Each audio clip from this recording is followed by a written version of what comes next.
To impeach or not to impeach? That is the question. Should have been a philosopher. Think of the impeachment battle like this, as a giant meteor hurtling toward the planet. So, let's hop aboard this speeding meteor. Come on, it'll be fun. We start here with 5 impeachment stories from the week that was in just 30 seconds. Number 1, Senate Republicans said they would have no choice but to hold a trial if the House impeaches Donald Trump. Number 2, Secretary of State Mike Pompeo admits he was on the infamous July call with Trump and the Ukrainian president. Number 3, former U.S. Special Envoy to Ukraine Kurt Volker testifies on Capitol Hill.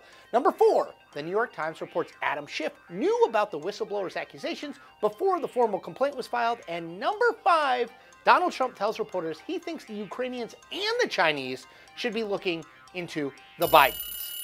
This week, my guest is Dana Bash. She's CNN's chief political correspondent, and she's covered literally everything in politics, from Capitol Hill to the campaign trail and back. Here we go. Okay, let's start simple. What's the one storyline this week in the impeachment story that we are going to keep hearing about in weeks to come? You know, the biggest is that the president keeps saying out loud and in public what he said in this phone call. He said it loud and clear. Saying the quiet part out loud. He said the quiet part out loud, and he added to that. Yep. He added, oh, and it's not just Ukraine. How about China? I'll ask China to investigate Joe Biden. It just blows the mind. China should start an investigation into the Biden. This is not normal stuff, right? Okay, so speaking of not normal in comparisons, I'm old enough, and you're barely old enough to remember the last time we went through impeachment in Washington. So nice. Impeachment proceedings. Bill Clinton. What's different now versus back then? Well, there are lots of differences. I think the most important that we're seeing play out is that Bill Clinton was in his second term. He'd already won his second term. Yep.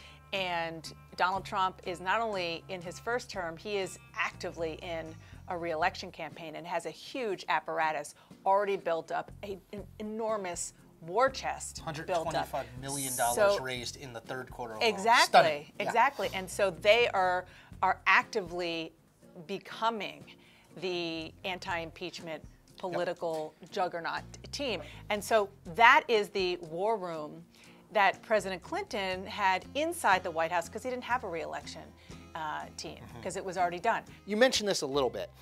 Let's, to the extent that we can, go inside this White House. What's the mood right now? Do we have any sense of, is there an isolated Trump, a resolute Trump? I think we saw it. I mean, it's like he says the quiet part out loud. He puts it all out there.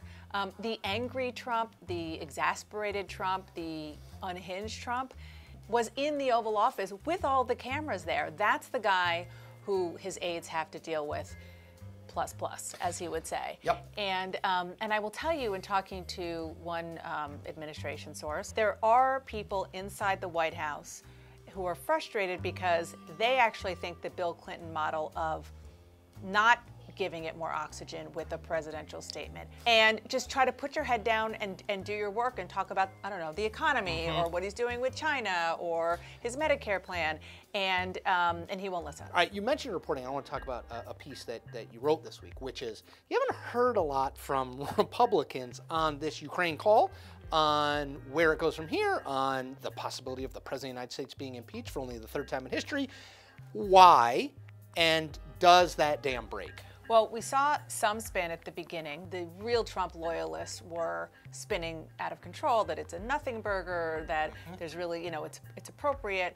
So now what you're seeing with the benefit that Republicans have of not being in town, of being back home, is just running from it and just not wanting to talk about it, which is understandable because what are you going to say? Particularly the handful or so of Senate Republicans who are up for re-election in 2020, who are in purple states, who are in vulnerable seats. Cory Gardner, Martha McSally. Exactly. Susan Collins. Exactly, exactly. Last one. The New York Times reported that Adam Schiff knew about the whistleblower and his or her, I guess, concerns prior to the formal complaint being filed through the official channels. big problem, small problem, no problem for Democrats who are trying to keep the focus on Trump? It's slightly problematic, and the reason is because of the president, because he has such a big megaphone and he has absolutely no qualms about taking something that has a kernel of something and making it into something that is totally false. Whole bag of popcorn. So he's saying Adam Schiff wrote the complaint. No, he didn't. Adam Schiff, worked with the whistleblower. No, he didn't.